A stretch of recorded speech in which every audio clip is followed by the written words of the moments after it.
Welcome to Mr. Giant Reacts and Ting and Ting and Ting. I'm Mr. Giant. I'm back with another video for you, back with another reaction. And I'm gonna take another look at a foreigner who moved to Belgrade. This lady moved from New York to Belgrade.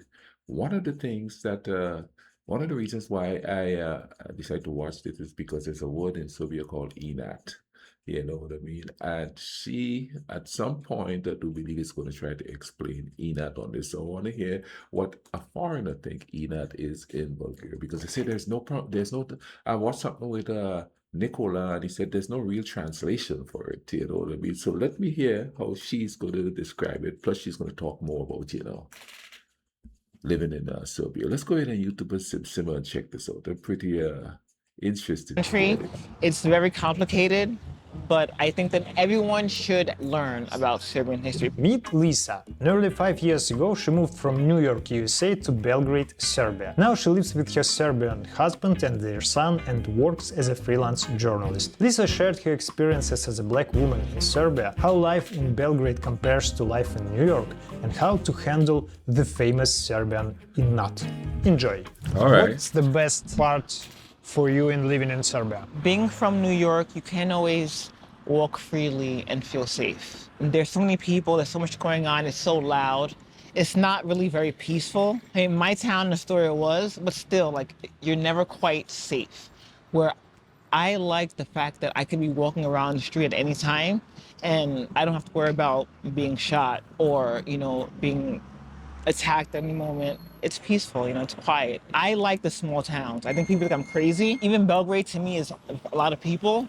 I like to go out to the small towns on the bus and just relax and drink a lot of rakia and just eat everything under the sun and just chill. I never drank coffee before I came to Serbia. Now I drink coffee all the time, espresso. I love to have my veins full of caffeine and just relax. It's a peaceful place to live. What was the biggest shock for you? That I hear that a lot from foreigners. They say that especially like Belgrade and stuff is very relaxed and stuff like that. Comment down below, tell me what you guys think about that there, you know what I mean?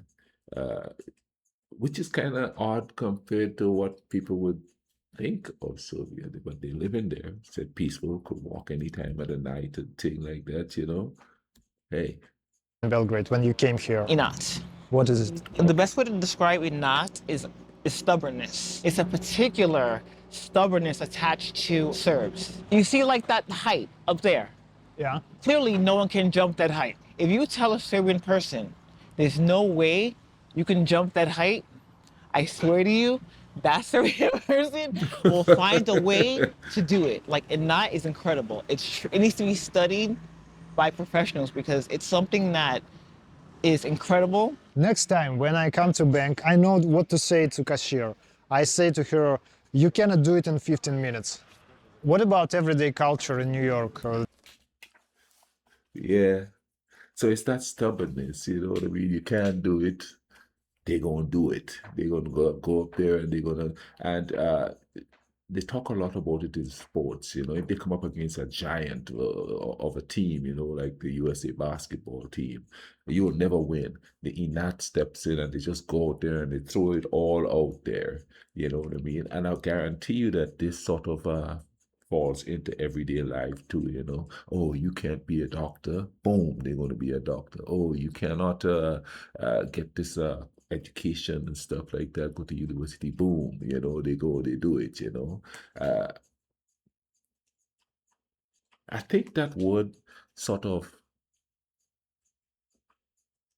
go in correlation with people who's been through a lot of different stuff. And, you know, so I guess that word could be equated to all the Balkans, or it could be equated to like small islands in the Caribbean, you know, tell us you can't do something, we're gonna do it. We got that ENAT going, that stubbornness, you know, we're gonna do it, you know, on an individual level and on a countrywide level, you got that. So yeah, so that's what that is, you know what I mean? She broke it down nicely. He didn't elaborate or anything like that, so she probably got it right. That's pretty interesting. Do they say hello to each other, to neighbors, to people in shops, something No. like this?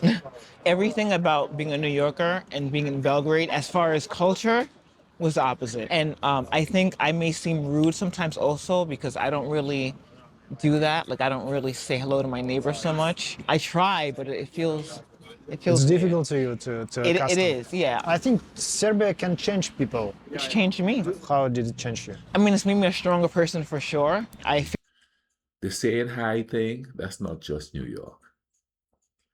That's not just New York. There's one thing with saying hi to somebody and saying hi to them and mean it. A lot of people say hi just to be courteous, but they really don't mean it. A lot of people say hi just to, and I'm talking about where I am. Right? They say hi just because it's the thing to do. I don't know how it is there. Do people say hi because they mean it? Hi, how you doing? How was your day? You know what I mean? Nice day. And even though you're walking away, you're kind of talking about, yeah, it's nice, and you know what I mean. So in some cases, the more rural you get in this area, the nicer people are. They'll have a conversation with you. They don't even know who you are, and they'll just come up and babble to you.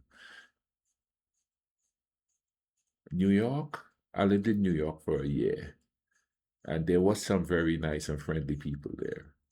It just depends on where you live and where you are in New York and the neighborhood and the culture that is prevalent in that neighborhood, because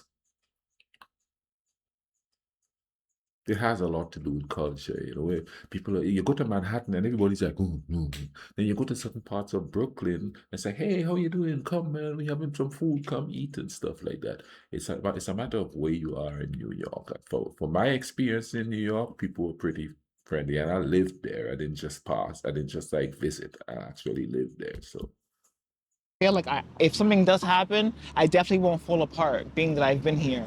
I can handle anything now. Like you can throw anything at me, and I'm good. You have Serbian husband. Is it difficult in everyday life to live with Serbian husband? For you being American from New York and him being from Serbia? I noticed that with Serbs in general. Serbs argue somewhere in the abyss. I know that Serbs argue. You just never see it. It's like a fairy tale. How Serbs argue, I don't know.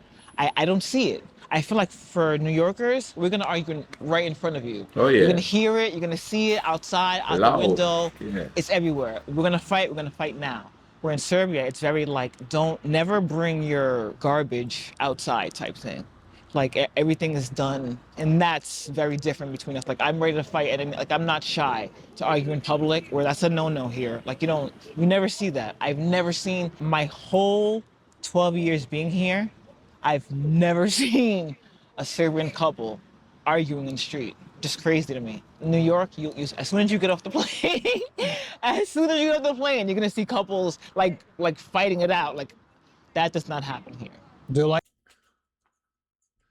Sad to say, it does happen on the island. So couples fight. People usually tell them take it inside. They take that back of doors, man. You don't have them out here fighting and stuff. I didn't see it a whole lot. It wasn't like prevalent. Like she's making it seem like New York, you'll see it a lot. So I did see it a lot when I was in New York. Couples will fight in the middle of the street, boy, yelling and screaming, and they're tossing stuff and all of that. Saw some of that on the island, but people kept that stuff indoors, in most cases, you know what I mean? Oh, you could hear them yelling and screaming at each other. Especially in the rural areas, you know what I mean? Where people are like out in the hills, they're gonna yell and scream at each other and you're gonna hear it. Out in the open, not so much. it personally? I appreciate it. I like how Serbs are very composed in the eye of drama. I like that you never know that, can I curse? That shit's going down. I like that. I like that you can't tell something's happening. Where me, I'm very dramatic. If I'm mad, everyone knows I'm mad. Like I think that's not always a good thing. It's the way I am. Like I don't feel bad. It is what it is. But at the same time, I wish I had that control to not flip out when I feel my ears get hot, if that makes sense. You've been in Serbia first in 2011. How was Serbia at that time? It was great. The people were less accustomed to visitors. The conversation was bigger. People always approached you and said, "Oh my God, where are you from?" The stares were a little bit intimidating when I first came. As in New York, no one looks at each other. Everything is like this. So when I first came here and getting stared at constantly was very uncomfortable, but I got used to it. Now I see so many black people here on the street. And it's normal now. I feel like no one is shocked. Before, it was way more of a, oh my God, like people stop you. Where are you from? Like it was more of a spectacle back then, which is fine. But now I feel like people are like, even saying I'm from New York. When I first came, it was like, it was always, you're from New York. Like, wow, but like, why would you come to Serbia? I got that question every day when I first got here. But Sorry now, for this question now. No. Why did you came to Serbia? my husband is Serbian. Well, you came for him. Yes. And then I'd never been to Europe in my life. I decided this was the best chance to come. I did a lot of research about Eastern Europe. It seemed a little Daunting. dangerous. Yeah, so- at that time, I think in Europe and in America, there was this notion about Serbia that it's a dangerous place. Watching the movies and films on Serbia, it definitely seemed out of this world. I was ready to come to a war zone. I was ready to come to something dark and horrible. But that didn't really, it wasn't like that when I came at all. But knowing a little bit about war and seeing that, which seemed like the Balkan War seemed like it happened over 100 years ago. And I didn't really understand Serbian history so much when I came, and I definitely didn't understand American involvement. So my curiosity was very innocent and maybe a little bit naive and hopefully not insulting, but maybe a little bit, because I didn't know. If you understood this context, would you come? Yes. Yeah, I would come. Yeah, I would come. I mean, I came back, so yeah, of course. It's a beautiful country. It's very complicated, but I think that everyone should, if not come, everyone should learn about Serbian history, Balkan history, Slavic history. It's important. I love being an American, but I feel like learning about that you're not perfect, that we weren't a perfect nation, makes you better. And I feel like as Americans, if you can see that we're not the perfect nation, we've done things, and learn from that, I think that'll make things better, for Serbs, for Americans, for everyone. Yeah, it's very common insight from Americans who are moving abroad and living in some countries that America is not the center of the world. I don't disregard our strengths, but at the same time, yet we're not the U.S. of the 90s. The American dream is dead. It's a sad thing, but it's true. The new American dream is to leave the U.S., and it will only get more extreme as time goes by, I feel. People will be running from the U.S. soon, which is sad. What in living in America made you to consider moving to Serbia? I come from New York. That's a very special place. I've been with all sorts of people. I've had all sorts of experiences. I know quite that as interesting. Americans, we're I'm going to say we're the spoiled children of the world. So when I saw that things were getting bad globally, I knew that as a people, we weren't gonna handle it well. And I felt like at that moment, it was time for me to move somewhere else so that I can avoid the madness that I thought was coming, in the US. What kind of madness do you mean? Madness as far as we saw that globally things could be bad economically. Americans are used to having a lot of money and resources. We're not used to struggle. You saw that struggle was coming. It was slow, but it was obvious that we were gonna go through something soon. Wow. And we're not used to that. And that's just not anyone who you put a new struggle on their back that isn't used to it is gonna handle it poorly. And I was trying to avoid that. But so far there is any kind of crisis in America. I think it's a slow roll. You have so many different types of people Wow. that handle things She's differently. going It's in. going to be a gradual eruption. I'll put it that way. If you grew up in pre 9/11 United States, it was totally different. It wasn't so resentful. It wasn't so angry. We lived very well for a while. And if you remember that time and then you see what's going on now, we're definitely in crisis. And they're only going to get worse, in my opinion. I don't want to be in the middle of that. I'd rather be here. It's pretty calm.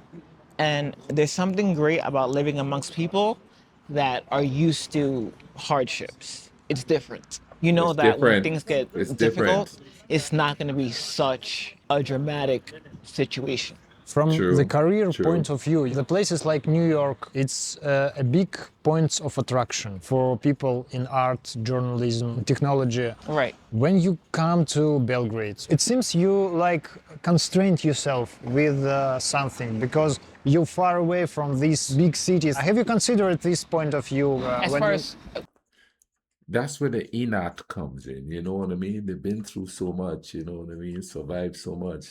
It's stubborn to want to keep surviving. It's stubborn to want to keep that name going. It's stubborn to want to keep the family going. It's stubbornness to, and I'm not saying that it's not like that all over the world, but when you've been through a lot of, and I'm talking about the whole world, because I'm talking about like a lot of like South America, the Caribbean, Africa, when you've been through a lot of crazy stuff, that stubbornness comes in to want to survive, to want to maintain your culture, to want to maintain something of humanity within you. And some people take it over the top and do things that isn't apropos to humanity. But others do so and they dig down into that humanity base and try to find it. When you go through a lot, you want peace. And there's a stubbornness to try to find that type of peace. Some people go to the point where they think their peace is the only peace, but you have to look for that overall peace. Otherwise, somebody on the outside is going to still keep just banging at you. You know what I'm saying? And the stubbornness have to come to sort of show that, hey, we are all same people, the same type of being, the same species. We have the same type of emotions and feelings: sad, happy, frustrated, struggle. We all have it, all of us. careers, Yeah, career-wise. what happens is for Americans, we spend most of our education learning about who we are and what we want to be. And then at some point of our career or our education, our life, we choose a career and we stick with that. Most Americans stick with one career for the most part, unless they change when they get older for whatever reason. But we generally stick with one career for our lifetimes. I think with the new generation is changing, but for my generation and older, you have one career. I noticed that in Europe, you shift with the opportunity. So if you, I guess, you're a writer, but then you want to be a musician, or then you want to be, I don't know, a videographer or journalist, even a journalist, I feel like the change in career is more frequent here than the US, which is why I think we seem like stuck in a box. Because once we choose something, that's what we are for the most part. I feel like international money coming into smaller countries are going to make a huge tidal wave as far as opportunities because now the payment has to change, the salary has to change, the cost of living is going to change. I think it's changing too fast in Serbia. Things are way too expensive here. They're almost borderline, if not more sometimes, than New York City prices, which is absurd. I think the influx of tourists is pushing the economy way faster than the country is prepared for. And I think there needs to be some kind of administration set up to prepare for the amount of visitors coming in to Serbia, just to make things work easier because everything's getting way too expensive. That is what's I've watched something about living on the island, and that's kind of happening in there. There's an influx of all these people coming in there, and that drives up the prices and stuff. Like way up. Uh, I saw something where people are saying, "Good Lord, the rent is getting so high in there. They're renting the locals out of land." You know what I mean? They can't afford to pay that type of rent, and whenever you look at places to rent and stuff on the Caribbean, they always equate it to the euro or to the dollar. You know, they always equate it to that. You know, just to show people how much they have to pay in their money and stuff like that. There's a lot of that. So whenever people start moving, it's really strange how it happens. If they move to the bigger countries, it helps the economy, but they see it as detrimental to the country. They move to the other place, to like the islands or even places like Serbia that's rising. All the prices rise up, you know. Things get more expensive, and it's crazy how that works, isn't it? When I first came here, like I said, maybe 12, 10 years ago, a cab from the airport to Zvezda was like under 1,000 dinar.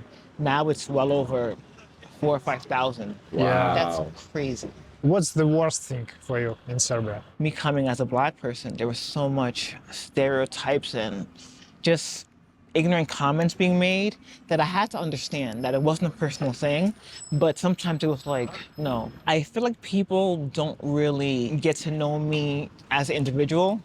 I feel like I'm like a character to people. Either, I'm American or I'm black. Like I'm never like Lisa. That's really hard. And that's, no matter what anyone says, that's kind of always gonna be the case. Like I'm always a character for someone. People don't really get to know me as a person at all. But you never thought about She's right. But you see, that I think that would happen to you in any country you move to. You're different. You're going to be a character. I've been a character for almost 4 decades. You understand? That big, tall Jamaican guy, even though I'm not Jamaican, you know what I mean? Hey, that's that big guy, you know. It's a character. I'm 7'1". I speak differently, the different type of English from a different culture. It's a character thing, you know? I don't think people intend to make it that way. I just think it happens that way because you're different. And I think if somebody moved from, let's say, here in West Virginia to the Caribbean, they'll get the same thing. We are a little bit more, it might not be as extreme because we kind of used to, you know, people from different cultures coming to the island and visiting. But if you come from a place in, okay, if I was to be in New York, I wouldn't be a character because there's different types of people there. But if you go live somewhere like in a small town in Kentucky or something, you're going to be a character because you're going to be the only one like yourself there. You know what I'm saying? So yeah, that the whole character thing, that's something that we all gonna feel. That if she was to go live in South America in an area where there's not a whole lot of expats and a whole lot of different people, you're gonna get that feeling there. That's gonna go away with I bet that's going away now with the influx of all these other people coming and living in Serbia. That's gonna go away. People are gonna be used to it. They're not gonna be a character anymore because there's so many different, you know. So if you go to big cities in let's say Canada or America and stuff, and you're like a foreigner, you're not going to be a character there because there's a bunch of people there like you. You know what I mean? So when she first got there, there wasn't a whole lot of people like her there. So yeah, you're going to be a character. You're different. You know, uh, they're going to go with what they hear about where you're from, not about you. But you are going to, after a while, you're going to settle down. And some people, not everybody, but some people are going to not treat you like a character.